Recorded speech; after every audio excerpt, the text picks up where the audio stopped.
Sebelum kita mulakan acara kita kan, aku rasa ingin membaca satu puisi yang ditulis oleh Osman Awang, Budi. Budi. Aku boleh Boleh, aku cuba boleh. baca. Kalau salah-salah kau betul lah, aku Tak ada sila.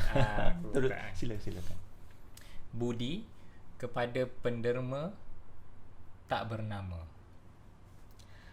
Hadirlah sebuah nyala maha suci, sinar budi berseri dalam lagu hidup, kerana diri yang menerima sinarnya menguntum selama.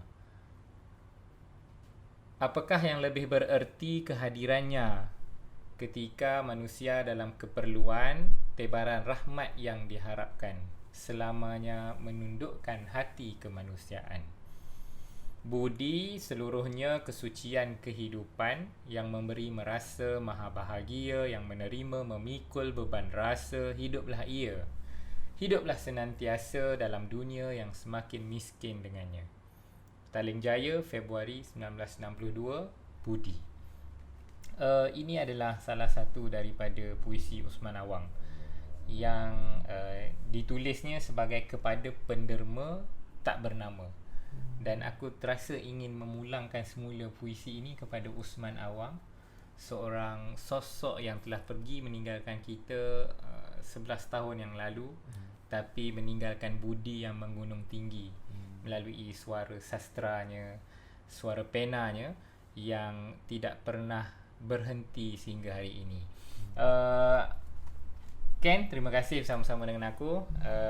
Buat penonton-penonton yang menonton kita live di Facebook Kawah Buku, sebenarnya ini adalah rakaman sempena acara kita mengingati Osman Awang 11 tahun 19 tahun dalam pemergiannya. Dan kita merasakan bahawa walaupun 19 tahun itu tempoh yang mungkin agak lama, tetapi jasa, budi, pengorbanan dan juga apa yang telah ditinggalkan oleh Osman Awang tidak pernah hilang dalam kehidupan kita. Jadi untuk makluman penonton-penonton semua, kita di Kawah Buku telah menganjurkan satu acara mengingati Osman Awang, di mana kita telah berkumpul bersama kawan-kawan kita. Kita telah mendeklamasikan puisi, membaca sajak-sajak Osman Awang, membaca pantun, bahkan kita menyanyi. Kita menyanyi kan sebabnya kita ada juga lagu-lagu yang dinyanyikan oleh artis-artis tempatan kita seperti Kopratasa dan juga Nora dan Sheila Majid lah, lagu jazz yang diambil daripada puisi Osman Awang. Kalau Kopratasa lagunya Kekasih, kalau Nora dan Sheila Majid tadi lagunya Jentayu kan, dan dilagukan dan kita menyanyikan semula lagu tersebut. Dan untuk menonton acara tersebut, acara mendeklamasikan puisi, sajak dan nyanyian tadi, boleh menunggu sehinggalah ke akhir sesi bicara kita yang sedang berlangsung sekarang, kerana nanti kita akan ada sesi tribute khas untuk almarhum Osman Awang. Dan bersama-sama dengan aku pada malam ini adalah Dr. Teo Lee Ken, seorang sarjana yang sedang meningkat naik lah kan, sarjana muda. Dan itulah memang Kawah Buku selalu engage dengan orang-orang muda kan, yang mempunyai idea-idea yang segar, idea-idea yang baru. Dan hari ini Dr. Ken, yang lepas ni aku panggil Ken lah akan membicarakan sedikit tentang Osman Awang. Untuk makluman semua, Ken ni sebenarnya adalah lulusan daripada NUS, National University of Singapore, dan tesis yang ditulisnya sewaktu di sana adalah berkaitan dengan konsep keadilan melalui neraca 5 tokoh intelektual Melayu di Malaysia, dan salah seorangnya adalah Osman Awang, dan itu yang akan kita bicarakan pada malam ini. Jadi Ken, aku rasa kita boleh mulakan, sama ada kau nak introduce diri kau, dan mungkin selepas itu kau lanjutkan dengan apa yang kau tulis ataupun yang kau maksudkan ataupun idea yang kau cuba ketengahkan melalui konsep keadilan dari perspektif khususnya Osman Awang sebagai salah seorang. Silakan kan. Baik, terima kasih Azan, terlalu baik sangatlah, murah hati memperkenalkan saya begitu sebagai sarjana yang baru meningkat. Tidaklah, cuma seorang yang berminat dengan pemikiran intelektual, dengan sastra, dengan budaya umumnya. Jadi pertama sekali terima kasih kerana menjemput saya dan memberi peluang kepada saya, dan juga terima kasih banyak kerana mengambil usaha dan daya untuk menganjurkan satu acara untuk memperingati seorang sosok dan individu yang pada pandangan saya luar biasa sekali, sikapnya, cirinya, pengalamannya, dan bagi saya ini adalah satu acara dan juga satu himpunan yang sangat bermakna lah. Bagi saya, ya, saya berminat dengan Osman Awang, tak khususnya bukan kerana menulis tesis dan akademik, tapi secara umumnya kerana meminati sastra Melayu dan juga budaya dan juga pergerakan sosial dan intelektual di Malaysia dan juga Asia. Untuk Osman Awang, saya melihat Osman sebagai seorang yang seperti Azan membaca sajak tadi. Terima kasih kerana membaca saya cuba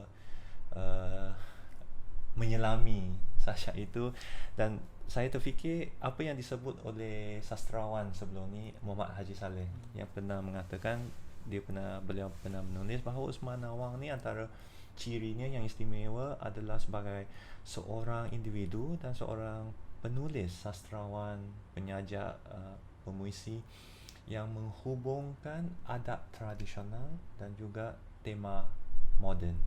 Jadi kalau kita lihat dalam sajak itu, kita cuba mendengar dan memikirkan kembali, sajak itu menyentuh tentang budi, kan, tetapi dia juga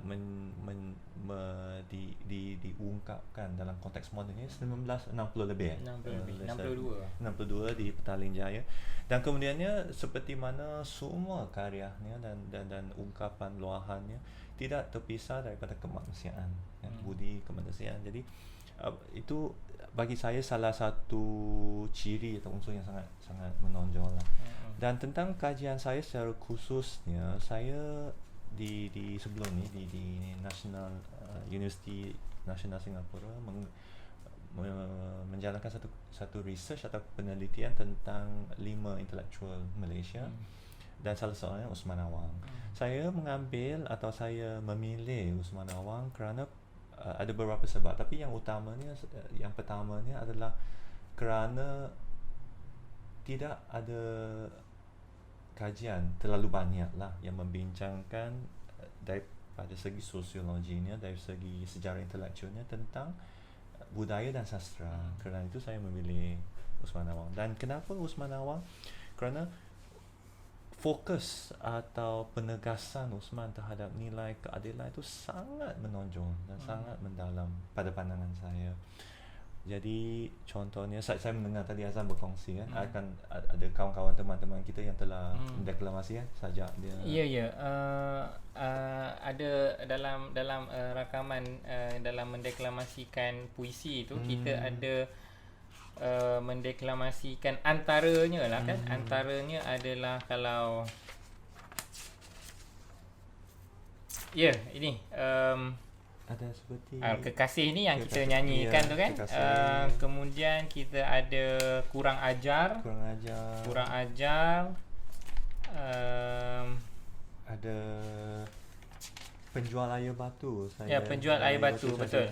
Jadi contohnya seperti Penjual Air Batu, dia, kita dapat melihat nilai keadilan itu diangkat oleh Osman, diungkap oleh Osman dengan cergas dan dengan penuh semangat sekali, kan. Izinkan saya kalau ada satu contohnya. Bilakah ruang keadilan memberi isi para penjajah dalam hayatnya wajar berseri, bila nanti undang-undang jadi perlindungan, semua manusia tanpa kasta menerima keadilan. Jadi ini antara contohnya, dan kalau tidak silap sajak ni ditulis lebih kurang mungkin 3 atau 4 dasawarsa yang lalu, tetapi masih lagi relevan dan masih lagi dekat dengan kita pada hari ini. Itu salah satu contohnya. Jadi salah antara tumpuan Osman adalah melihat kepada keadilan tu daripada segi undang-undang. Bahasanya undang-undang itu harus dilaksanakan, tidak mengira darjat, tidak mengira latar belakang, tidak mengira kaum ataupun agama. Kan itu yang dikatakan manusia tanpa kasta menerima keadilan. Tapi saya pun tadi sempat saya bercakap sembang-sembang dengan Azan sendiri. Azan berkata bahawa ada berapa sajak lagi antaranya Pemuda dan Gadis Tionghoa. Ya. Ini ditulis tak ini Kong Hee Fat Choi buat Lim, Goh dan Linda. Ini Mat Koi baca dalam saya fikir dia sempena Tahun Baru Cina kalau tak silap kan. Itu yang dia di perenggan atau stanza yang terakhir sekali ada tentang satu sampul ataupun hadiah kepada ketika tahun baru akan kukirimkan sebuah angpau, dalamnya sebuah cinta dari jantung tanah dan pulau. So jadi itu dia Usman Awang kan. Jadi Usman ini sebagai sosok bukan saja membawa tradisi, membawa unsur-unsur moden, unsur kemanusiaan, dia membawa unsur-unsur keadilan itu dalam semua sajak-sajaknya atau kebanyakan sajaknya. Jadi seperti yang saya cuba berkongsi tadi, ungkapannya tentang keadilan itu bukan sahaja daripada segi undang-undang, contohnya dari dalam konteks penjual air batu, tapi juga merentas kaum dan agama. Jadi contohnya dia itu satu dedikasi merentas etnik lah kan. Merentas etnik, dedikasi kepada kawan-kawan Tionghoa ni sebenarnya Tahun Baru Cina. Dan kita juga dapat mengenal pasti ungkapan keadilan ni dalam salah satu sajak ni juga yang bertajuk Sahabatku yang saya Sahabatku, betul. Itu pun kita ada baca juga. Ya, yang dibaca semalam oleh Mat Koi. Ya, dibaca oleh Mat Koi juga. Itu jarang sekali terutamanya dalam konteks satu masyarakat ataupun politik yang terpisah mengikut sisi-sisi agama dan kaum. Dan di sini kita ada seorang sastrawan, seorang penyajak yang mengungkapkan satu sajak kepada sahabatnya, seorang doktor Raja Kumar, Dr. Raja Kumar, tentang bagaimana golongan etnik tertentu dalam masyarakat itu menerima manfaat ataupun kebajikan, hak-hak kebajikan tertentu, tetapi perkara yang sama tidak diberikan atau dibuka kepada sahabatnya daripada ataupun golongan etnik lain. Jadi ada satu yang saya fikir satu ayat dalam stanzanya yang sangat ikonik, iaitu saya bumi putra dan kau bukan, atau kurang lebih begitu kan. Dan itu bagi saya satu sajak yang menunjukkan betapa pentingnya bagaimana dalamnya pegangan Usman Awang terhadap nilai keadilan. Dan izinkan saya juga mungkin bacakan contohnya stanza ni. Percayakah aku dapat pula mendengar detak jantungmu, detak jantung yang dahulu, kehidupan baru untuk masyarakat baru, impian satu bangsa merdeka, kebenaran dan keadilan yang sama, sebagaimana pesan nenek moyang, hati kuman sama dicicah, hati gajah sama dilapar. Dan kemudiannya ni stanza terakhir, bilakah semua warga negara mendapat hak, layanan dan keadilan yang sama, dikenal dengan satu rupa nama bangsa Malaysia. Saya tidak tahu bagaimana Mat Koi membaca semalam. Harap dia membaca dengan memberi, orang kata justice. Kita menyebut tentang justice. Harapnya dia membaca dengan baik sekali. Kena tunggu sehingga ke jadi akhir siri kita menyeru kawan-kawan kita untuk mendengar, mengikut dan menilai bacaan Mat Koi itu nanti. Tapi kalau tidak, ingat bacaan saya tadi. Tapi itu di aside, dan itu di satu sisi kita dapat bagaimana keadilan itu sangat penting, dan kita boleh melihat wacana dan bicara keadilan itu dalam konteks yang lebih besar lah. Dan mungkin ini saya bergerak ke poin yang seterusnya, iaitu pembinaan satu negara yang inklusif, yang bersama, yang bulat untuk semua masyarakat dan komuniti tanpa mengira latar belakang kaum etnik dan juga agama. Itulah. Jadi bagi Usman Awang ni unsur tradisi, unsur nilai moral kemanusiaan itu sangat penting untuk ditegakkan, untuk ditegaskan dalam kehidupan hari-hari, dan juga gambaran besarnya adalah bagaimana luahan dan ungkapan ni.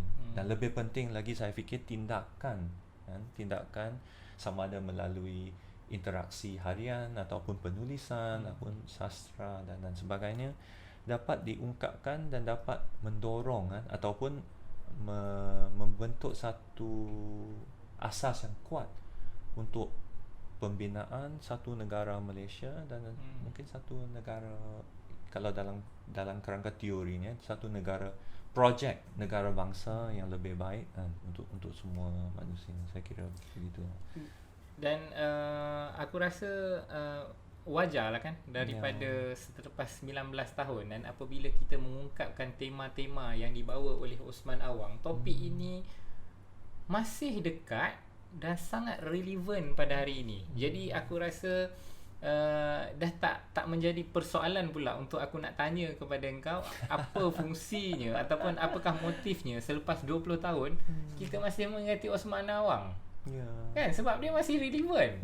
Walaupun dia telah pergi meninggalkan kita, tetapi karya-karyanya, tulisan tinta penanya masih lagi sangat relevan dan dekat dengan hati kita. Cuma ada satu persoalan lain lah, kan, Usman Awang ni di dalam penanya agak tajam kadang-kadang kalau kritikannya, sinisnya, tetapi dialunkan dengan penuh kelembutan. Lembut Usman Awang ni kita tak payah cakap lah, walaupun kadang-kadang puisinya sebahagian orang melihat keras, contohnya macam orang membaca kurang ajar tadi, kan, dan itulah puisi yang selalu diungkap-ungkapkan, tapi sebenarnya lebih banyak juga puisi-puisi yang sangat indah, irhamanya, melodinya, bahkan mesejnya. Dan aku teringat, kan, waktu Usman Awang ni dia hanyalah lulusan darjah 6 je. Dia lulusan darjah 6, tapi akhirnya apabila universiti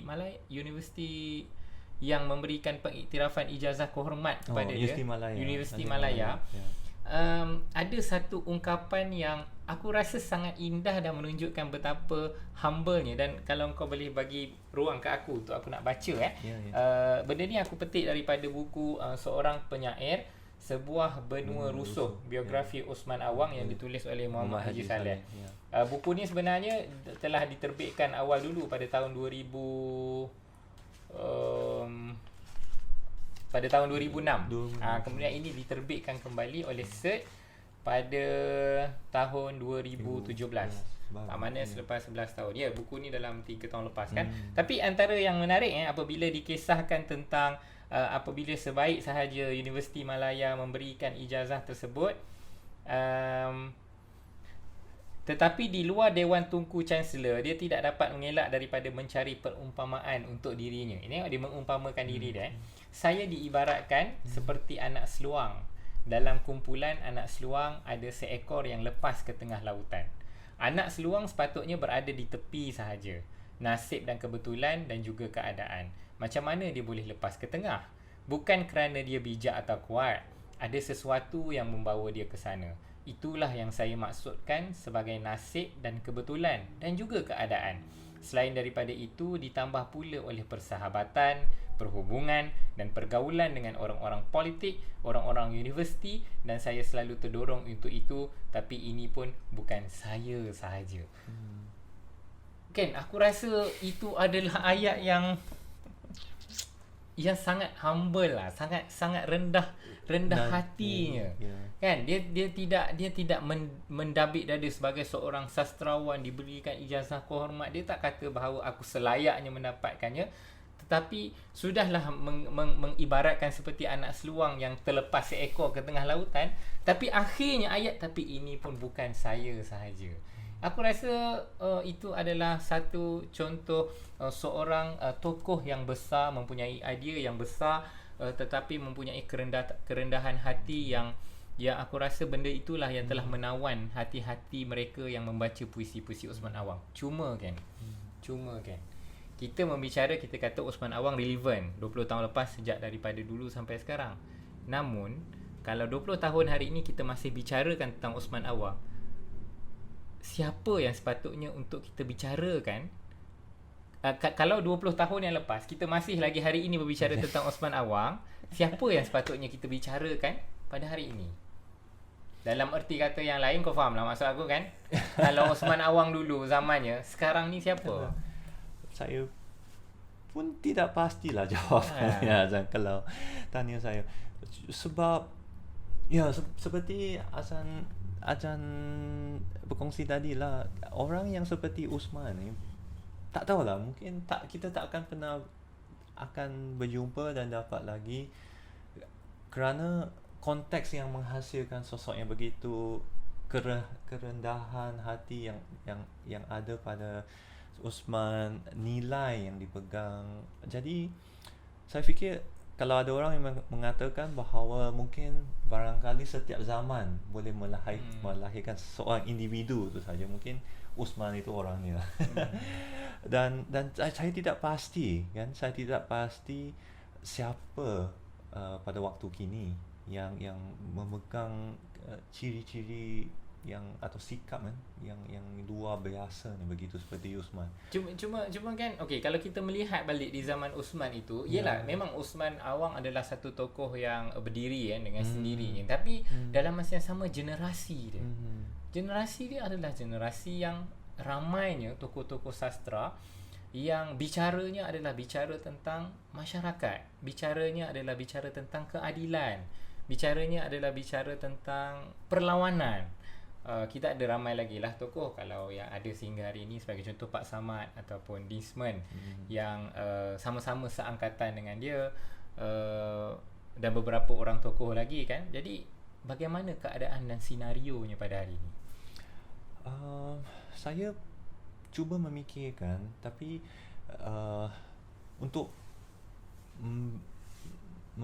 memaknai apa yang Azam kata, ialah betul kan, pada masa itu walaupun dia sosok yang luar biasa, yang istimewa, tapi bukan dia sahaja. Nak kata dia seorang pun tidak juga.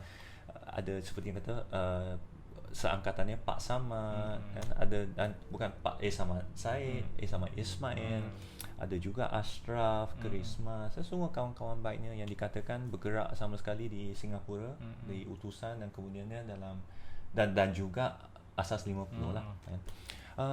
Jadi pada ketika ini kita tidak melihat satu seangkatan begitu yang menyela, dan saya tidak pasti, tapi saya kira ada banyak-banyak faktor. Antaranya mungkin kekurangan penegasan atau tumpuan kepada budaya mungkin kan. Mungkin sejak zaman sejak pemerintahan Mahathir contohnya, dari tahun 1980-an kiranya. Jadi sudah berapa? 40 tahun dasawasa kan, dekad yang lalu. Dan semakin kita melihat, mungkin ini pandangan dan pemerhatian saya, tumpuan kepada sfera atau lapangan budaya, sastra dan bahasa itu seperti mengambil kedudukan yang kedua berbanding dengan bidang-bidang atau lapangan lain. Contohnya seperti sains, seperti teknologi, dan juga perindustrian dan perkara yang sebegitu. Jadi kita tidak melihat, jadi kerana itu dalam konteks sekarang, bila tidak ada perkembangan dan arus itu seperti yang ada pada zaman, sebab pada ketika itu yang memegang kan, yang memegang tunjang dan juga kepala perubahan sosial, gerakan rakyat adalah budayawan, sastrawan dan seperti contohnya asas 50 dahulu, asas 50 dan juga budayawan dulu, Baling contohnya, Hamid Tua contohnya kan, memang luar biasa sekali. Syed Hussein Ali, Usman Awang, Ashraf dan contohnya seperti Masyuri SN dan ramai lagi, Samad Said. Dan kemudian setiap gerakan tentunya ada kumpulan budayawan, tapi dalam konteks seperti yang saya cuba katakan dulu, selepas 80-an 90-an kita tidak melihat wacana budaya tu timbul secegas yang pada masa itu. Jadi oleh itu mungkin kerana untuk menjawab kembali apa yang ditanyakan, yang cuba ditanyakan oleh Azan, mungkin sebab itu sosok yang timbul juga tidak seperti ada yang seperti Usman. Jadi sekarang ni wacana keadilan, wacana perubahan, wacana apa lagi yang Azan, keadilan, perubahan, perlawanan, kan barangkali ada lagi, kan, ada lagi arus itu, gerakan itu, tapi tidak didorong oleh budayawan. Sebaliknya didorong oleh mungkin politikus, didorong oleh orang yang menjadi dalam NGO contohnya, dalam civil society, ya. Tapi civil society bukan yang daripada arus budayawan. Jadi kita lihat itu kesan-kesannya lah. Jadi mungkin persoalan itu mungkin boleh dibingkaikan dalam konteks itu juga, bahawa sejak 2-3 dekad yang dulu sehingga sekarang tidak wujud kondisi atau satu jaringan. Apakah sebenarnya fenomena ni kan, fenomena yang hanya yang maksudnya adalah budayawan tidak lagi menjadi prime mover ke dalam arena perubahan yang kita cetuskan dalam konteks politik negara. Adakah dia hanya berlaku dalam negara Malaysia, ataupun sebenarnya benda itu adalah fenomena yang merangkumi Nusantara ataupun seluruh dunia secara umumnya? Itu pandangan kau? Saya fikir tidak juga kalau nak mengatakan bahawa, saya fikir dia lebih khusus kepada Malaysia. Tentunya di negara-negara lain, di masyarakat lain mungkin ada wujudnya, dan ini juga berkait dengan sistem global yang lebih besar, pergerakan ke arah pasaran bebas, ke arah apa yang dipanggil sebagai the financialization of the economy, dan satu lagi the digitalization of the economy, kan. Jadi kita melihat sosok-sosok yang penting sudah berubah, bukan lagi seni, sastra, budayawan, tetapi sebaliknya daripada sektor mungkin industri, keuangan, teknokrat, dan juga ahli perniagaan. Jadi dia bukan satu fenomena di Malaysia sahaja, tapi dia menjadi lebih menonjol di Malaysia kerana saya fikir tradisi yang ada tidak sempat menjadi mapan, dan tidak sempat bergerak dengan lebih embedded, orang kata, kalau boleh digunakan perkataan tu. Dan apabila satu tradisi itu tidak terus berkembang, kemudian dihentikan kerana arus agenda yang berlainan, jadi pada hari ini, pada ketika ini, kita berhadapan dengan satu konteks dan kondisi di mana kita tidak dapat lagi mengambil kembali atau cuba untuk mengangkat kembali tradisi ini pada satu ketika yang ada. Tetapi kita lihat di negara lain, contoh di negara jiran, contohnya di Indonesia, budaya bahasa tu tidak boleh terpisah langsung dari gerakan politik, dan budayawan dan pekerja budaya, cultural workers yang kita kata intellectual budaya, penulis sentiasa bergerak. Dan kalaupun tidak dikenali sebagai atau tidak khususnya budayawan, orang yang menggerakkan perubahan atau gerakannya, wacananya tidak pernah dipisahkan daripada wacana budaya. Jadi kita boleh lihat satu asimilasi, kalau kita guna asimilasi antara wacana politik dan wacana budaya yang tidak pernah dipisahkan. Mungkin dan ini mungkin pemerhatian saya adalah, mungkin sejak sedekad, 2 dekad, ataupun boleh dikatakan 3 dekad yang dulu, gerakan dan wacana politik itu dipisahkan daripada wacana budaya. Jadi kita melihat bahawa political movement ataupun political discourse pada hari ini, dan kita boleh bayangkan mungkin akan berlanjutan ke depan lagi, akan berlaku satu deculturalization of politics. Niah kebudayaan politics, di mana politik itu tidak lagi berasimilasi dan tidak lagi berkahwin dengan budaya. Khususnya contohnya seperti sastra, bahasa. Walhal pada tahun dekad 50-an, 60-an, selewatnya 70-an, budaya dengan politik itu tak pernah dipisahkan, bahkan menjadi satu, kan. Jadi itu menjadi antara cabaran dalam usaha yang kita. Sewajarnya kita merasa ada satu kelompongan yang sangat besar di dalam perbincangan politik dalam negara kita, dan dia membawa kepada aku merasakan perlunya satu wacana yang lebih khusus untuk kawah buku lah khususnya perlu untuk kita membincangkan benda ni. Walaupun aku rasa perbincangan ini adalah perbincangan yang sudah kerap kali berlaku, tapi aku rasa ia mesti diangkat dan diwacanakan supaya mesejnya dan juga rasa insafnya kita itu akan terbias pergi kepada segenap kumpulan, agar kita merasakan kepentingan untuk kita mengangkat kembali budaya, bahasa, sastra dalam kehidupan berpolitik kita. Apapun aku rasakan kita bersetuju bahawa Usman Awang adalah sosok yang menjadi prime mover di zamannya, dan seingat aku sewaktu reformasi kan ada satu sajak yang ditulis sebenarnya oleh Usman Awang yang bertajuk Jentayu. Dan sajak itu dia sempena untuk, saya fikir sebagai dipanggil apa, sebagai dedication, satu dedikasi kepada gerakan reformasi dan keadilan yang bergerak pada masa itu. Sebab itulah kemudian Jentayu itu pun dinyanyikan semula oleh Nora dan juga Sheila Majid, dan dinyanyikan sekali lagi dalam acara dalam acara ini, acara menyingati Usman Awang ni, oleh kawan kita Syazwani, yang akan kita perdengarkan di akhir rancangan acara kita ini nanti. Dan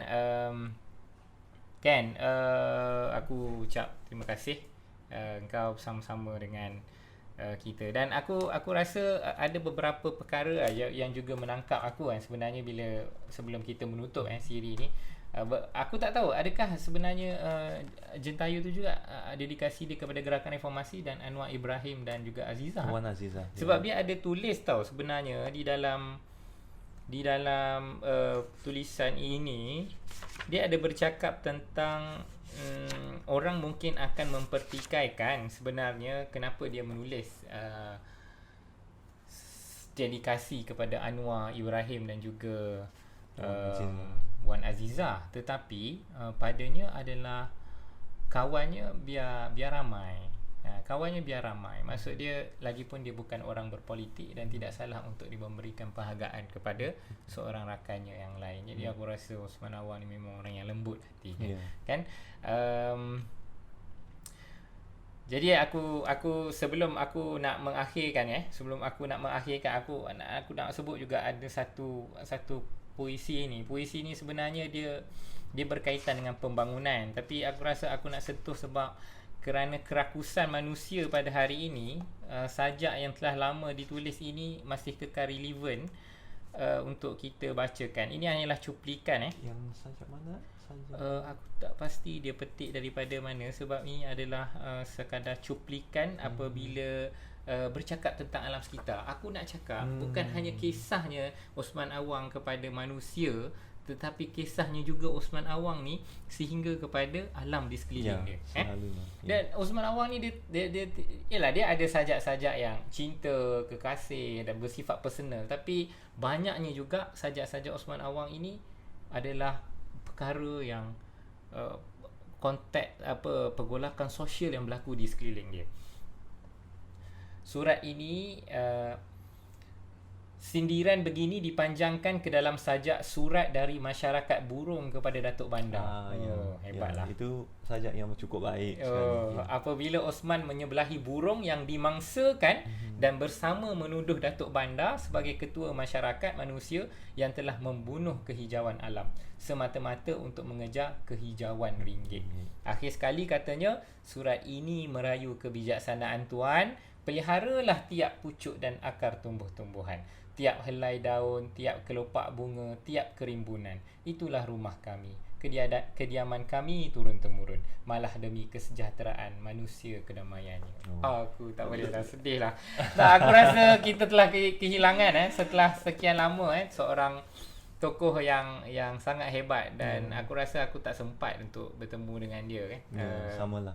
Dia luar biasa sekali, rasa dia. Susah kita lagi-lagi pada waktu gini kan, yang bila kita sangat dekat dengan teknologi dan seperti Azan kata tadi, bagaimana kita dapat mendekatkan diri kan. Selalunya saya fikir balik, saya teringat Usman selalu menyebut tentang hati nurani manusia. Jadi itulah, tapi bagaimana susahnya dalam zaman begini kan, yang selalunya ialah dengan teknologi ni, dengan elektronik ni, bagaimana kita dapat atau sama ada kita boleh kan untuk kemudian mengangkat kembali hati nurani manusia, bukan saja untuk manusia, untuk masyarakat, tapi untuk perkara-perkara yang dikatakan mungkin sepele, yang trivial, yang sepele, yang tidak nampaknya seperti penting, tidak nampak seperti penting, tapi sangat penting, seperti common sense, akal budi, keprihatinan kita kepada penderitaan manusia, dan juga bukan saja manusia, tapi juga burung, alam kehidupan, bahkan pokok dan bunga. Itulah kehebatan Usman. Begitulah Usman Awang kan. Susah sekali. Yang mampu hari ini kita berbicara tentang dia, mengingati tentang dia, dan lebih indah Kawah Buku dan kawan-kawan kan bersama Bilik Penyair. Bersama Bilik Penyair telah menghidupkan acara ini dengan mendeklamasikan puisi-puisi untuknya, dan jangan terlepas untuk melihat acara ini selepas daripada sesi bicara ini.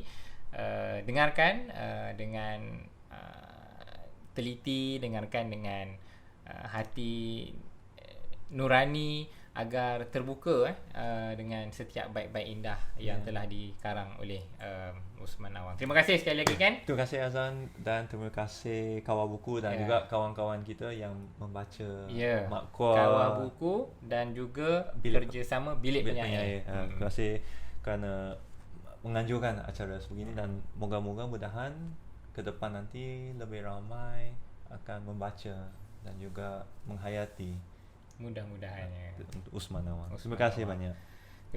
Terima kasih yang menonton. Sehingga berjumpa lagi. Assalamualaikum warahmatullahi taala wabarakatuh, dan salam sejahtera kepada semua pendengar dan juga penonton lah yang sedang menonton satu program yang diadakan oleh Kawah Buku dengan kerjasama Suluh Ilmu dan juga Bilik Penyair.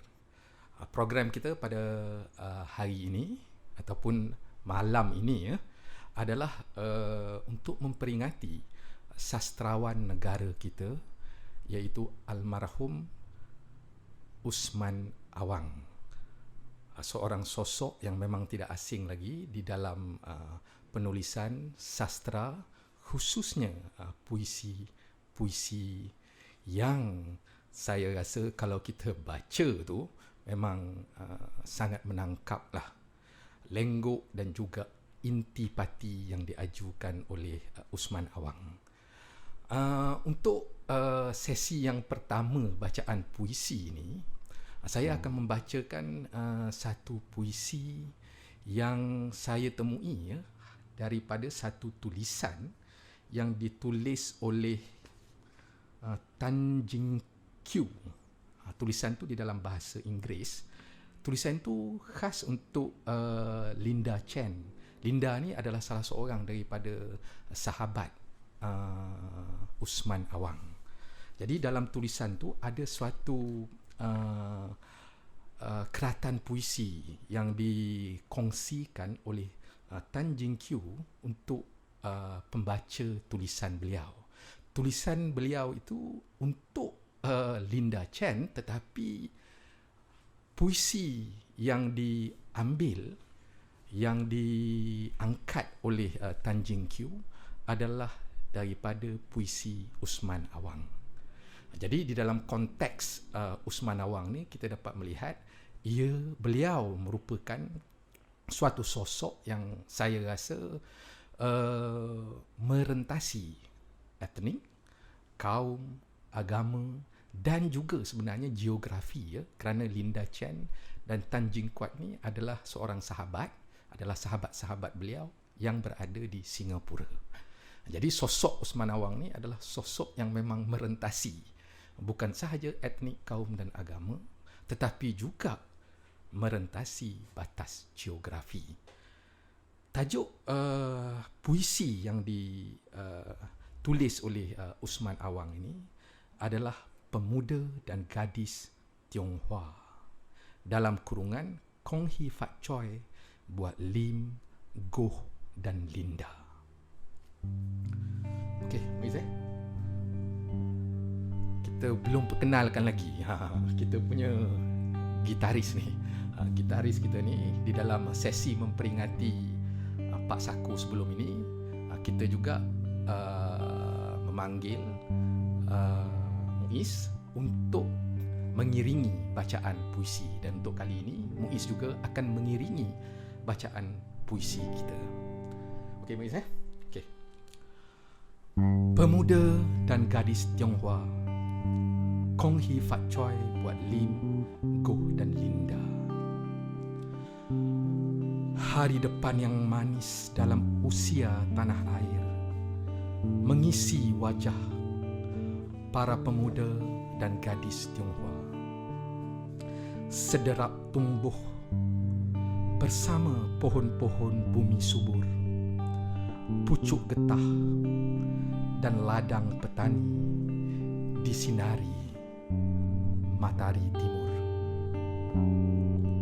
Pada tangis pertama kelahiranmu di bumi ini, sampai saat terakhir nafas dalam melangkah kaki, teguh-teguhlah menyanyikan lagu tanah air tercinta bersama kita atas kesegaran kepedihan bumi merdeka. Bukankah kecurigaan telah terbunuh ketika kita bersapa? Hidup ini sudah terbenam pada persamaan nasib semata. Kaum pekerja dan petani dalam satu sumber mengalir, sama-sama menyanyikan lagu terbagus untuk tanah air. Pemuda dan gadis Tionghoa, di sini bumi dan udara kita yang menghidupkan dan bagi kematian, oh tanah air. Dengan kepastian tidak seorang pun akan mungkir, kerana kejujuran tertambat pada kesetiaan mengalir. Lihatlah makam nenek moyang sebagai sejarah terpahat. Darahnya dalam darahmu segar di kulit kuning langsat. Esok ketika tahun baru akan kukirimkan sebuah angpau. Dalamnya sebuah cinta dari jantung tanah dan pulau. Sekian, terima kasih. Terima kasih pada Usman Awang.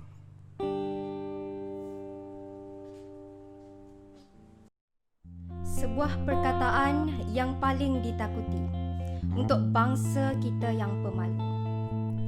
Sekarang kata ini ku ajarkan pada anakku. Kau harus jadi manusia kurang ajar untuk tidak mewarisi malu ayahmu. Lihat petani-petani yang kurang ajar memiliki tanah dengan caranya. Sebelumnya, mereka tidak punya apa kerana ajaran malu dari bangsanya. Suatu bangsa tidak menjadi besar tanpa memiliki sifat kurang ajar. 1967, Usman Awang. Kurang ajar. Assalamualaikum warahmatullahi wabarakatuh. Salam sejahtera. Saya Abdul Karim bin Muhammad dari Bilik Penyair. Bilik Penyair merupakan sebuah entiti di media sosial yang menyebarkan puisi secara gencar di Instagram, Facebook dan juga blog. Kami juga menerbitkan buku, terjemahan puisi dan buku-buku terbitan tentang penyair. Selain daripada itu, semuanya tentang penyair lah. Jadi hari ini saya, Karim Muhammad, akan membacakan satu puisi Usman Awang yang ditulis dalam bentuk pantun, yang bagi saya sangat kelakar sebenarnya. Sebab biasa kita tengok Usman Awang, dia menulis puisi, satu genre yang ditekuni dia ialah puisi perlawanan, pemberontakan, atau satu lagi yang kita kenal melalui puisi kasih yang romantik. Tapi ini yang kelakar. Okey, pantun moden Usman Awang dengan apologi kepada penjaga tak bernama, pencipta pantun aslinya. Pisang emas di bawah belayar, masak sebiji di atas peti. Hutang emas tidak terbayar, hutang ceti di bawah lari. Harap-harap kelapa puan, tidak puan kelapa bali. Harap-harap kepada kawan, kawan sendiri cabut lari. Tudung periuk pandai menari, menari lagu Putra Mahkota. Kain yang elok bawa kemari untuk mengesat potong saga. Nasi lemak buah bidara, dalam ketupat saya lurutkan. Tinggallah emak, tinggallah saudara, kerana pangkat anak kanda turutkan. Indragiri pasirnya lumat, kerang bercampur dengan lokan. Bagaimana Nabi kasihkan umat, begitulah saya kasihkan gelaran. Apa guna kepuk di ladang kalau tidak berisi padi? Apa guna hidup membujang, tidur malam syok sendiri? Kiri jalan, kanan pun jalan, di tengah-tengah pohon mengkudu. Kirim jangan, pesan pun jangan, sama-sama kepala batu. Itulah dia pantun moden daripada Usman Awang yang bagi saya sangat kelakar. Dan mungkin ada beberapa lagi puisi Usman Awang yang kelakar, yang patut dibaca oleh orang. Bukan saja tentang kurang ajarnya, bukan saja tentang romantiknya, bagi baca sisi dia yang kelakar. Sekian saja.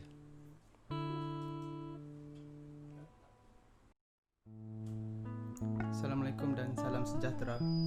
Saya Abdullah Husaini daripada Bilik Penyair. Saya merupakan seorang penulis novel, cerpen puisi dan rencana. Hari ini saya akan membacakan sebuah puisi Usman Awang berjudul Penjual Air Batu. Puisi ini merupakan puisi pertama Usman Awang yang saya baca sewaktu sekolah rendah dahulu. Penjual Air Batu, Usman Awang. Pelan-pelan di pinggir jalan kota, penjual air batu suaranya ditelan deru kereta. Ia bisa ditulikan dengan pekikan hon-hon. Tuan-tuan yang terganggu bisa pula mengelamun. Undang-undang ialah suatu kekuasaan yang biasanya untuk orang-orang bawahan. Berseraklah orang pakaian seragam memburu tangkapan yang melanggar aturan. Anak-anak di bawah kolong perutnya kosong. Ayah belum pulang. Manakah dia? Isteri menanti dengan hati separuh bingung. Tunggulah, betapa ia pulang jua. Sampai gelap merangkap menghampiri, penjual air batu belum pulang lagi. Tapi berapa kali tangkapan terjadi, ia usahakan untuk berjual mencari rezeki. Bilakah ruang keadilan memberi isi, para penjajah dalam hayatnya wajah berseri. Bila nanti undang-undang jadi perlindungan, semua manusia tanpa kasta menerima keadilan. Sekian.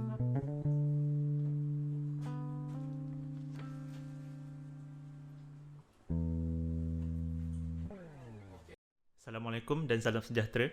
Nama saya Imadin Al-Hakim daripada Bilik Penyair. Hari ini saya akan bacakan sebuah sajak Usman Awang yang berjudul Jiwa Hamba. Termenung seketika sunyi sejenak, kosong di jiwa tiada penghuni. Hidup terasa diperbudak-budak, hanya suara melambung tinggi.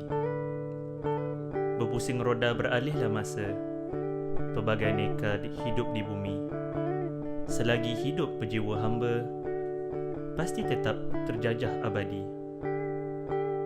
Kalau hidup ingin merdeka, tiada tercapai hanya berkata. Kemuka maju sekata, maju kita, melemparkan jauh jiwa hamba. Ingatkan kembali kata sakti, dari bahang kesedaran berapi. Di atas robohan kota Melaka, kita dirikan jiwa merdeka. Jiwa Hamba, Usman Awang. Hai, saya Nona Cempaka. Hari ini saya akan membacakan puisi bertajuk Merpati Putih, Jelajahilah Dunia Ini. Dalam keruncingan manusia bimbang curiga, terbanglah ia menjelajahi dunia. Putih sayapnya melambai cinta damai. Bersamanya kibaran panji-panji hidup bersama. Merpati putih, jelajahilah dunia ini. Hembuskan udara baru yang kau hirup dari malam. Biar bunga-bunga mekar menguntung. Biar bibir-bibir segar tersenyum. Siapa manusia yang tidak putus asa?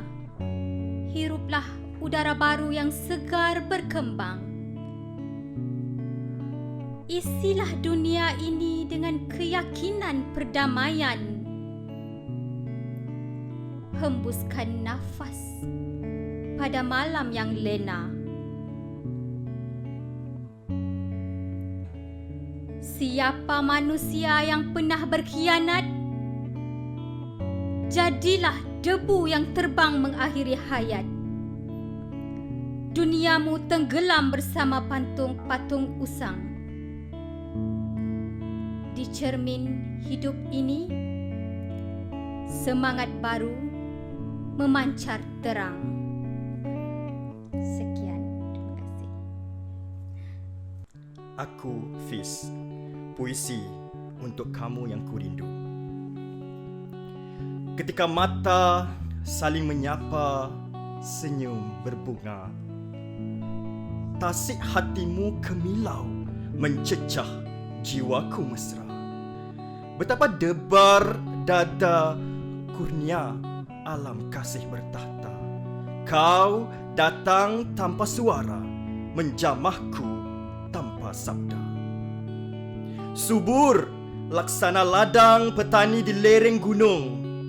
Ranum menguntum dalam wujud rasa maha agung. Mata yang memberi hati ini penuh menanti. Kereguk kasih menghadapi hidup seluruh berani. Kini kulihat kepalamu tersandar di jinjang pelamin. Rambutmu tersanggul terandam mengilau di cahaya lilin. Gemersik kainmu membisikkan bahagia malam pengantin. Melimpah tumpah bahagia dalam tawa teman keliling. ketika malam kulihat matamu pada bintang, senyummu melambai di gemilang sinar bulan. Dari bintang ke bintang ku nantikan lagumu, hanya kerdipan dalam bisu suara hatiku bimbang. Jika aku berdiri di muka jendela, hatiku terluka. Bulan sedang mengintai di balik awan ku sapa.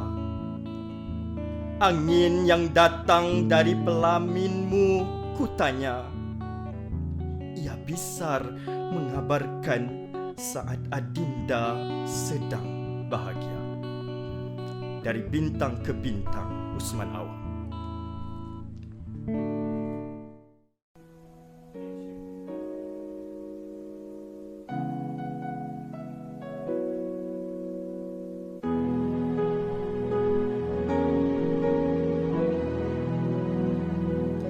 Di paruhmu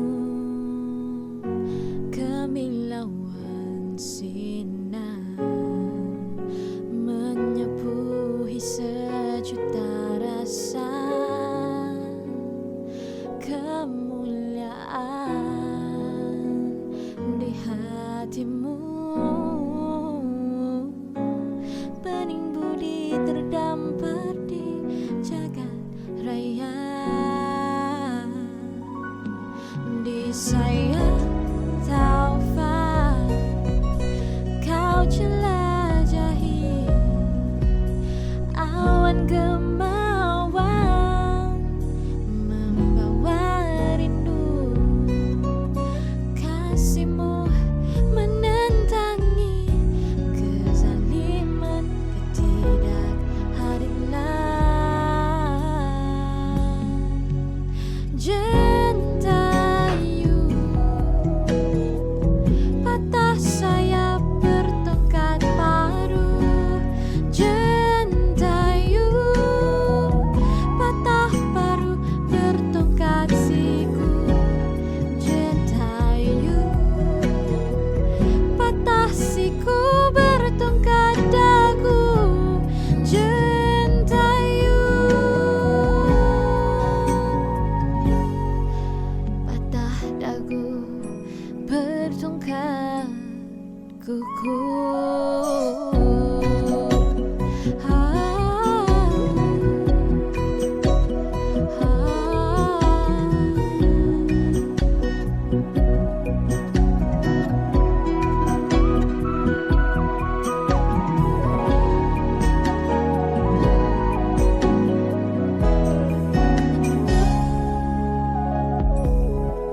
Jamkanlah hatimu untuk semua. Jentayu patah sayap bertongkat paru. Jentayu patah paru bertongkat siku. Jentayu patah siku bertongkat dagu. Jentayu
Akan ku pintal buih menjadi tali mengikatmu. Akan ku anyam gelombang-gelombang menjadi hamparan ranjang tidurmu.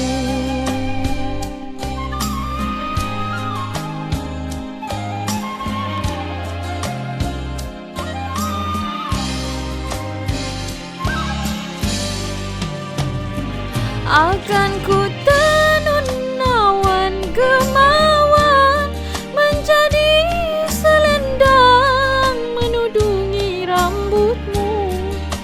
Akan ku jahit payung gunung menjadi baju pakaian malammu.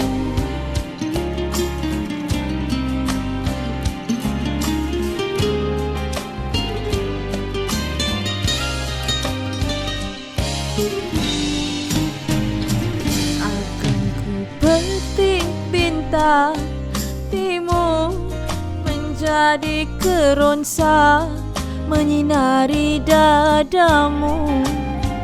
Akan ku jolok bulan gerhana menjadi lampu menyuluh rindumu.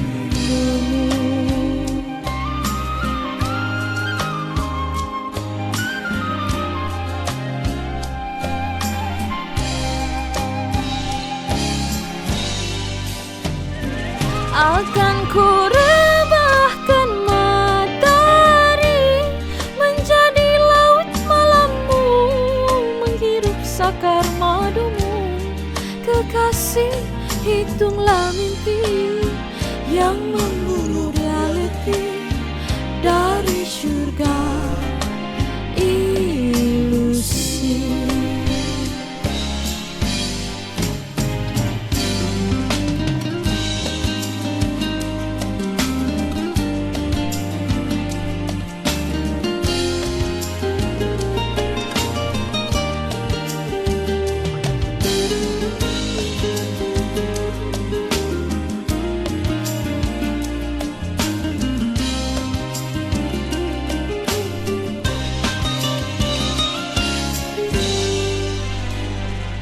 Akan ku petik bintang timur menjadi keronsa menyinari dadamu.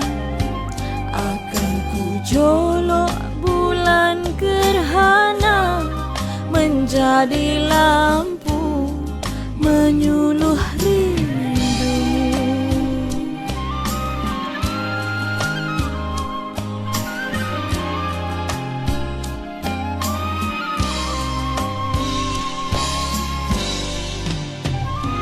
Akan ku rebahkan matahari menjadi laut malammu menghirup sakar madumu. Kekasih, hitunglah mimpi yang membunuh realiti dari syurga ilusi. Dari syurga ilusi.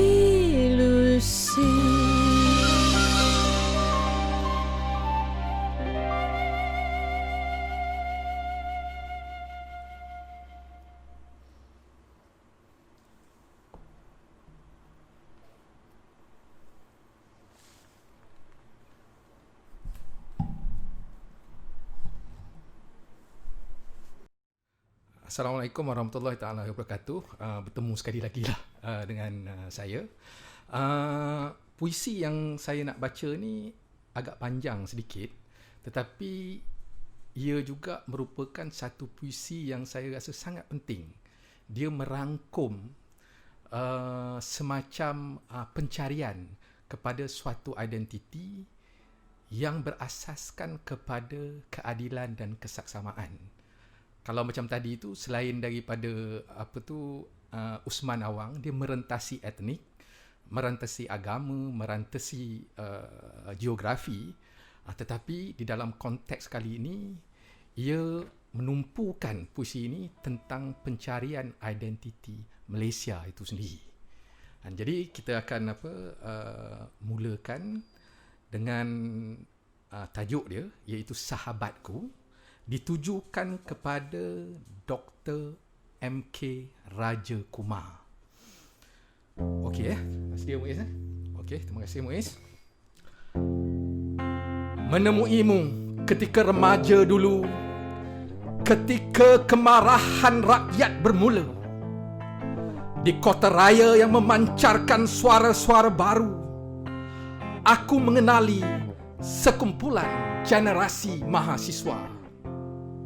Dalam kegairahan menggenggam idealisme, menolongku memperteguh keyakinan, persahabatan dan persamaan rakyat, impian mewujudkan satu dunia baru. Lama masa berlalu, pengalaman dan usia mengajar kita betapa ideal mimpi alam remaja, memetik bintang-bintang di cakrawala dengan jari dan puisi, dengan buku dan teori, tanpa membakar tangan, tanpa menghanguskan badan. Kini pun masih kutemui lagi orang-orang muda yang setengah berani, sesekali datang membisikkan impian untuk membakar bintang, menjolok bulan. Aku macam memutar kembali pita rakaman silam. Sahabatku, suatu bangsa merdeka yang kita impikan terasa jauh dari kenyataan. Kemarahanku menjadi kepedihan bila kita dipisah-pisahkan, jarak itu semakin berjauhan. Aku mendapat gelaran Bumi Putra dan kau bukan. Di klinikmu masih kutemui keramahan ketika jantungku hampir dilumpuhkan. Engkaulah pertama mendengar degupannya.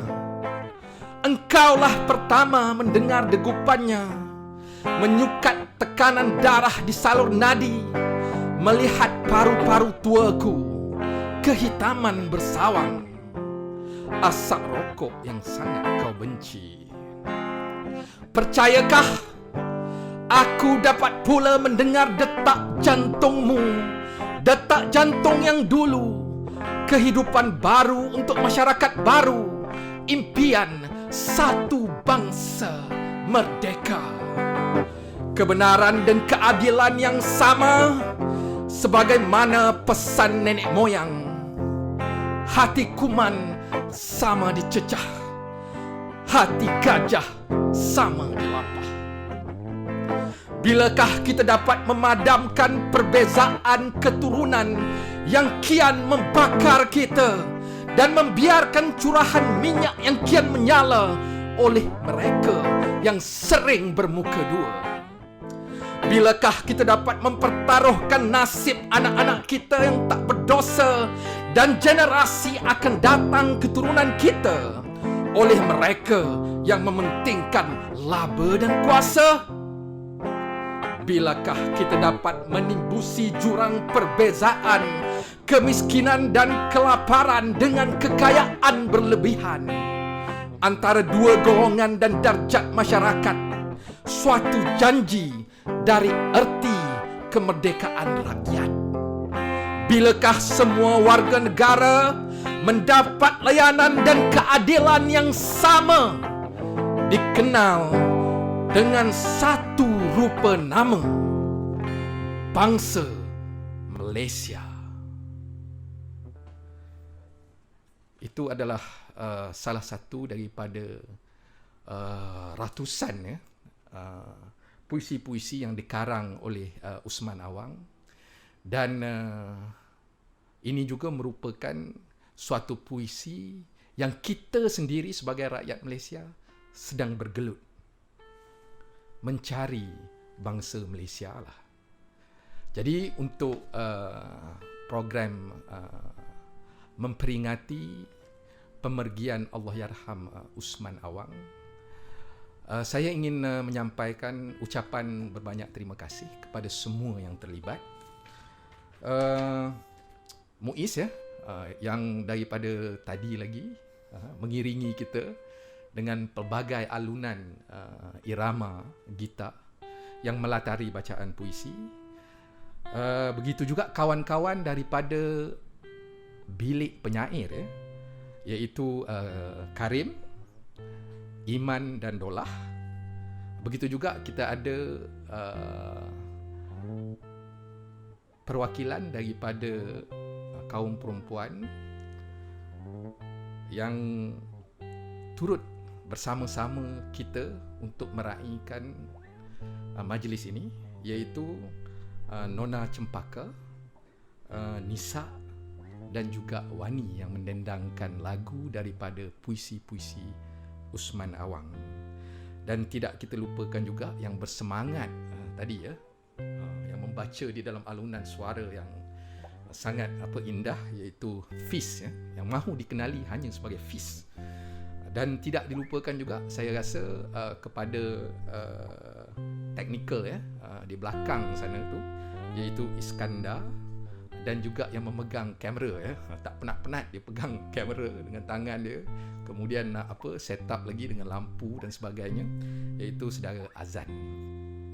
Jadi kita harap dengan majlis yang kita adakan pada hari ini memberi semacam suatu justifikasi terhadap sumbangan dan juga penghargaan kepada suatu sosok yang telah menyumbangkan kepada halwa jiwa kita melalui puisi, cerpen-cerpen beliau, karya sastra beliau, dan juga pada masa yang sama pengisian dari sudut estetik itu disulami pula dengan intipati keadilan, kesaksamaan dan perlawanan.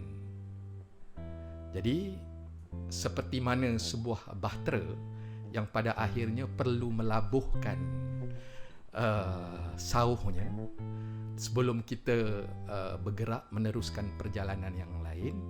Jadi kita pun sudah sampai ke pengakhiran rancangan kita. Sekali lagi saya ingin mengucapkan terima kasih kepada semua yang terlibat, kepada Kawah Buku yang merupakan penganjur utama, Bilik Penyair dan juga Suluh Ilmu. Sekian, terima kasih. Selamat malam. Assalamualaikum warahmatullahi wabarakatuh.